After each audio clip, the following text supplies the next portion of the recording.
নমস্কাৰ সকলোকে লাৰ্ণিং কিউবলৈ স্বাগতম জনাইছো। আজি একদম ঘৰুৱা ভিডিঅ' এটা।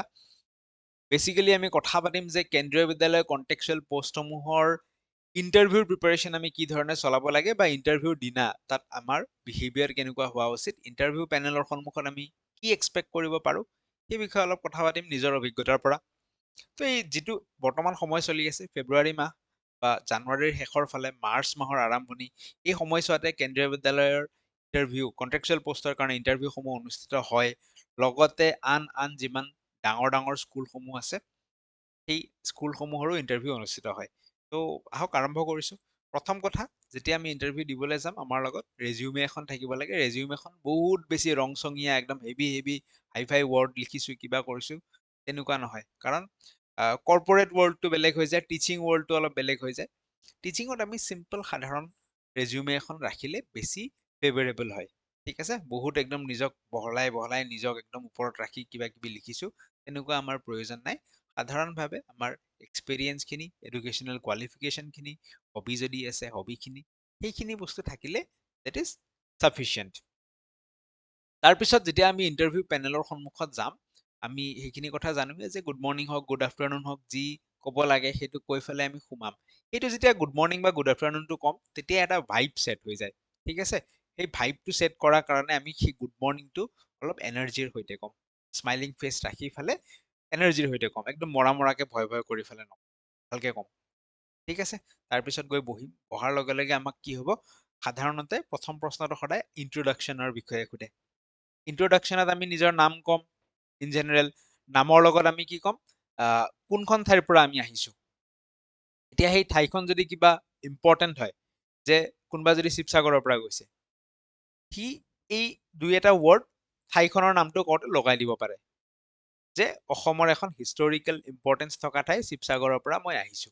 এই দুই এটা লগাই দিব পাৰে, বিশেষণ ক'ব নে কি ক'ব। ঠিক আছে, লগতে ঠাইৰ লগতে এই ভাইবটোত তেওঁ গম পাই যাব যে ইন্টাৰভিউ কম সময়ৰ কাৰণে হৈ আছে নে অলপ সময় বেছিকে ল'ব। যদি বেছি সময় পাইছো তেতিয়াহ'লে আমাৰ স্কুলৰ পৰা ষ্টাৰ্ট কৰি কোনখন স্কুলৰ পৰা মেট্ৰিক পাছ, 12 গ্ৰেজুৱেশ্যন ক'ৰ পৰা কৰিলো গোটেইখিনি ক'ম। আৰু যদি ভাইবটো গম পাইছো যে ইন্টাৰভিউ বেছি সময় হোৱা নাই, 5 মিনিট লৈ চবকে ওলাই দি আছে, তেতিয়াহ'লে আমি অকল শেষৰ যিখন আমাৰ গ্ৰেজুৱেশ্যনৰ বা মাষ্টাৰ ডিগ্ৰী শেষৰ যিখন ইনষ্টিটিউশ্যন, মই বি এড বা ডি এল এডৰ কথা কোৱা নাই, বাট জেনেৰেল ডিগ্ৰীৰ যিখন শেষৰ ইনষ্টিটিউশ্যন সেইখনৰ বিষয়ে ক'ম। সেইখনৰ জাগাখন কোনখন ঠাই, যে জৱাহৰলাল নেহেৰু কলেজ, বকো, কামৰূপ ডিষ্ট্ৰিক্টৰ পৰা। জাগাখন ক'ম, জাগাখনে এটা আইডেন্টিটি ক্ৰিয়েট কৰে, জাগাখনৰ কথা আমি ক'ম। ঠিক আছে, মেনশ্যন কৰিম। লগতে কোনোবাই যদি বিশেষ স্কুলৰ পৰা ছিগনিফিকেণ্ট, যেনেকে কোনোবাই JNVৰ পৰা হ'ব পাৰে বা আছাম ভেলী স্কুলৰ কোনোবা থাকিব পাৰে, তেনেকুৱা যদি বিশেষ ছিগনিফিকেণ্ট স্কুলৰ কোনোবা হয় তেওঁলোকে স্কুলৰ নামটো মেনশ্যন কৰিব, হ'ব। লগতে স্পৰ্টছ ফিল্ডত যদি কিবা এক্সপিৰিয়েঞ্চ আছে সেইখিনি মেনশ্যন কৰিলে হ'ল। বাকী মিউজিকত হবি বা কিবাত হবি কৰিব পাৰে, চাই ল'ব সেইখিনি। স্পৰ্টছৰ যদি কিবা আছে সেইটো মেনশ্যন কৰিব পাৰে, তেতিয়া আপোনালোকৰ এটা এডভান্টেজ আহি যাব। এইখিনি হৈ গ'ল ইন্ট্ৰডাকশ্যন পাৰ্ট। আৰু যাৰ এক্সপিৰিয়েঞ্চ আছে এক্সপিৰিয়েঞ্চৰ পইণ্টটো ইন্ট্ৰডাকশ্যনত সোমাব। এতিয়া যাৰ এক্সপিৰিয়েঞ্চ নাই তেওঁলোকে কি কৰিব, যোনে ফ্ৰেচাৰ্ছে কেতিয়াও মোৰ একো এক্সপিৰিয়েঞ্চ নাই বুলি কৈ নিদিব হঠাৎ। যদি এক্সপিৰিয়েঞ্চ নাই ষ্টিল ক'ব যে মই টিউশ্যন কৰোঁ, এনেকুৱা বেটছ ৱাইজ টিউশ্যন কৰোঁ, অমুক কৰোঁ তমুক কৰোঁ, কিবা নহয় কিবা এটা পইণ্ট এড কৰিব।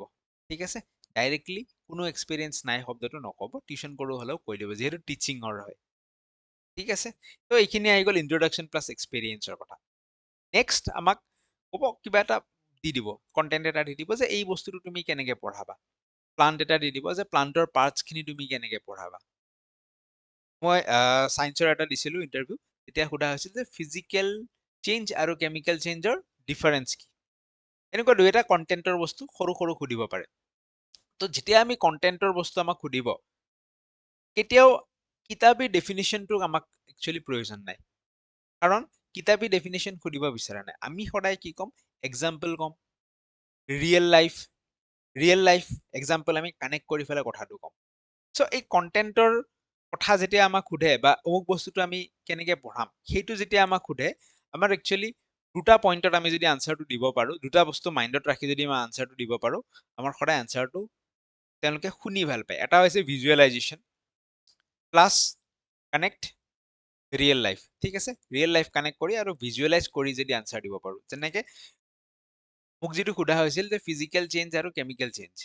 তো ফিজিকেল চেঞ্জ বুজাবলৈ সন্মুখত যদি কাগজ আছে মই হাতেদি এনেকে দেখাই দিম যে কাগজখন এখন এখিলা কাগজ যদি মই এনেকে ফালি পেলাওঁ, মোৰ লগত দুটা কাগজৰ টুকুৰা আছে, তো এই যে কামটো কৰি আছো কাগজখন যদি ফালি পেলাওঁ, এইটো যদি আমি কৰিব পাৰোঁ তেওঁলোকে সেই বস্তুটো ভিজুৱেলাইজ কৰিব পাৰিব। প্লান্টৰ কথা যদি শিকাব সোধে আমাক, মই যদি কওঁ যে প্লান্ট এটা গছপুলি এটা মই এনেকে লৈ আহিম, হাতৰ মাজত যদি এনেকে লৈ আহোঁ, তেওঁলোকে কি কৰিব মাইণ্ডত সেইটো ভিজুৱেলাইজ কৰিব। এই ভিজুৱেলাইজেশ্যনটো আমি সেই যেতিয়া কণ্টেণ্টটো সুধিব যিমান পাৰোঁ আমি ভিজুৱেলাইজ কৰাব ট্ৰাই কৰিব লাগে, আৰু লগতে কিতাপী ডেফিনেশ্যন নকয় ৰিয়েল লাইফৰ লগত ৰিয়েল লাইফ এক্সাম্পলৰ লগত কানেক্ট কৰি পেলাই কথাটো ক'ব পাৰিলে তেওঁলোকে শুনি ভাল পায় সেইখিনি সময়ছোৱাত। নেক্সট আমাক চিটুৱেশ্যন বেছড কুৱেশ্যন সোধে। চিটুৱেশ্যন বেছড ল'ৰা এটাই এনেকুৱা পঢ়াত মন নবহে, কিবা নবহে, তুমি পঢ়োৱা ল'ৰাটোৱে দেখাত সি ভালেই বুজি পায় কিন্তু একচুৱেলি বুজি নাপায়, সেনেকুৱা ধৰণৰ বহুত প্ৰশ্ন সোধে। সেনেকুৱা ধৰণৰ প্ৰশ্নৰ আমি উত্তৰ দিওঁতে সাধাৰণতে কি কৰিব লাগে, আমি যিসমূহ আমাৰ মেগজিম আছে বা প্ৰিন্সিপলছ অফ টিচিং আছে, সেই মেগজিম নন টু আননন, ঠিক আছে, স্পেচিফিক টু জেনেৰেল, এনেকুৱা টাইপৰ কিছুমান আছে নহয় মেগজিম, সেই মেগজিমবিলাক আমি চাই যাব লাগে ইণ্টাৰভিউ দিব যোৱাৰ আগত, বা প্ৰিন্সিপল অফ টিচিংবিলাক। চ' এই মেগজিম আৰু প্ৰিন্সিপল অফ টিচিংবিলাক ইউজ কৰি পেলাই আমি যদি আনচাৰবোৰ দিওঁ তেওঁলোকৰ ইণ্টাৰভিউত সোধা প্ৰশ্নবোৰ, সেই আনচাৰবোৰ আমাৰ ষ্টেণ্ডাৰ্ড হয়, শুনিবলৈ ভাল লাগে, টিচিং যিটো বা পেডাগজি যিটো পেডাগজিৰ লগত কানেক্টেড হৈ থাকে। নেক্সট আমাক বৰ্ড ইউজ কৰিব দিব পাৰে, তেওঁলোকৰ পিছফালে বৰ্ড থাকিব, বৰ্ডত সাধাৰণতে যদি আমাৰ PRTৰ ইণ্টাৰভিউ হয় হিন্দী ৱৰ্ড লিখিব দিব পাৰে, হিন্দী যিকোনো ৱৰ্ড লিখিব দিব, ৱৰ্ড কৈ দিব যে এইটো ৱৰ্ড লিখা। তো হিন্দী জেনেৰেলি আমি চবে লিখিব পাৰোঁ, কিন্তু বহুদিন যেতিয়া আমি নিলিখো, স্কুলত পঢ়িছিলোঁ বহুদিন লিখা নাই, কি হৈ যায় আমাৰ অলপ পাহৰা যায় যে বৰি ই হস্ৰউটো এনেকুৱা আছিল নে উল্টা আছিল, সেইবিলাক কিছুমান বস্তু পাহৰা যায়। তো সেইকাৰণে হিন্দী এলফাবেটখিনি এবাৰ চাই যাব পাৰিলে ভাল অলপমান, যাতে হিন্দী ৱৰ্ড যদি আমাক কিবা দিয়ে সেইটো যাতে আমি লিখিব পাৰোঁ। আৰু বৰ্ড ইউজ কৰোঁতে কেতিয়াও সম্পূৰ্ণ পিঠি দিব নালাগে, যে সম্পূৰ্ণ মই বৰ্ডখনৰ ফালে ঘূৰি দিলোঁ, এইফালে মোৰ একদম সম্পূৰ্ণ পিঠি আহি গৈছে, এনেকুৱা নহয়। আমি সদায় এনেকে আধা ইফালে চাইছোঁ আধা বৰ্ডৰ ফালে, অলপমান ইফালে, মানে কমপ্লিট ঘূৰিব নালাগে, কমপ্লিট ঘূৰি বৰ্ডখনৰ ফালে চাই পিঠি দিয়াটো হ'ব নালাগে, আধা আধা হ'ব লাগে, আধা ইফালেও ৰাখিছোঁ আধা ইফালেও ৰাখিছোঁ, দুই চাইডে, ঠিক আছে। তো তেনেকে আমি বৰ্ডটো ইউজ কৰিব লাগে, আৰু বৰ্ডখন ইউজ কৰি অহাৰ পিছত চফ্টকে আমি সুধিব লাগে যে মুচিম নে, পাৰ্মিশ্যনটো লৈ পেলাই মুচো নে, যিটো মই লিখিছোঁ সেইটো বৰ্ডখন ক্লিয়াৰ কৰি পেলাই আহিব লাগিব, কিন্তু উইদাউট পাৰ্মিশ্যন আমি লিখা বস্তুখিনি মুচাটোও উচিত নহয়। নেক্সট আহি গ'ল ডেমো। এতিয়া ফুল টপিক এটা দি ইমানখিনি টাইম নাথাকে কন্ট্ৰেকচুৱেল ইণ্টাৰভিউত যে ফুল ডেমো দিব, তো সৰু সুৰা দিব পাৰে, কিন্তু সেইটো 1-2 মিনিটত পঢ়াব পৰা বস্তু এটা, 1-2 মিনিটত দি দিব পৰা কনচেপ্ট এটা আগৰ পৰা ভাবি যাব পাৰোঁ আমি, যদি আমাক ডেমো কিবা এটা পঢ়াই দেখুওৱা বুলি কয় সেইটো আমি দেখুৱাব পাৰোঁ, বাট আমাক ফুল নালাগে, 1-2 মিনিটত হোৱা বস্তু এটা লাগে। আৰু যেতিয়া আমি ডেমো দিম অলৱেজ ইণ্টাৰেকশ্যন, আমি তেওঁলোকক প্ৰশ্ন সুধিম, তেওঁলোকে যেতিয়া উত্তৰ দিব নেক্সট আমি মুভ কৰিম, এটা দুটা ইণ্টাৰেক্টিভ পইণ্ট থাকিব লাগে ডেমোত, ঠিক আছে। চ' বেচিকেলি এইখিনিয়ে মনত পৰিছে মোৰ বৰ্তমান। ইয়াৰ উপৰিও যদি কওঁ, যেতিয়া চিটুৱেশ্যন বেছড প্ৰশ্ন সুধিব জেনেৰেলি এনেকুৱাই থাকে চিটুৱেশ্যনবিলাক যে ষ্টুডেণ্টবিলাকে কথা নুশুনে, তো তেনে ক্ষেত্ৰত আমি কেতিয়াও পানিছমেণ্ট দিম সেই ধৰণৰ ৱৰ্ড ইউজ কৰিব নালাগে, পানিছমেণ্টক সদায় আমি এভইড কৰিব লাগে, তাৰ সলনি আমি কি কৰিম তেওঁলোকৰ লগত 1-to-1 কানেক্ট কৰিম, কাউন্সেলিং কৰিম, সেইবিলাক বস্তুহে আহিব লাগে, পানিছমেণ্ট এই ধৰণৰ নিগেটিভ বস্তু অহা উচিত নহয়।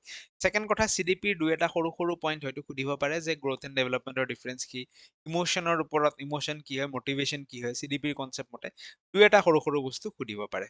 চ' বেচিকেলি এইখিনিয়ে আছিল, বেলেগ ভয় খাব নালাগে, কণ্টেণ্ট বহুত পঢ়ি যাব লাগিব বুলি কোনো কথা নাই, বাট এটা জোচত যাব লাগে, চিল মাৰি কেনে যাব লাগে, টেনশ্যন লৈ পেলাই নহয়, ভয় ভয় কৰি কিবা সুধিব নহয়, একদম চিল ফুৰিব যোৱাৰ নিচিনাকে যাব লাগে, এনজয় কৰিব লাগে, বাকী পিছত যি হয় দেখা যাব, ঠিক আছে। চ' ডেটছ অল ফৰ টুডে, কিবা ডাউট থাকিলে কমেণ্ট ছেকশ্যনত দিব, মই ৰিপ্লাই কৰিবলৈ চেষ্টা কৰিম। বাকী ডেছক্ৰিপশ্যনত আমাৰ হোৱাটছএপ গ্ৰুপৰ লিংক আছে, জইন কৰিব পাৰে। CTET বা বিভিন্ন টিচিং ৰিলেটেড পৰীক্ষাসমূহৰ কিবা যদি পেইড কণ্টেণ্ট বিচাৰে তেতিয়াও নাম্বাৰ দিয়া থাকিব, আপোনালোকে যোগাযোগ কৰিব পাৰে। থেংক ইউ ছ' মাছ, পুনৰ লগ পাম বেলেগ এটা ভিডিঅ'ত।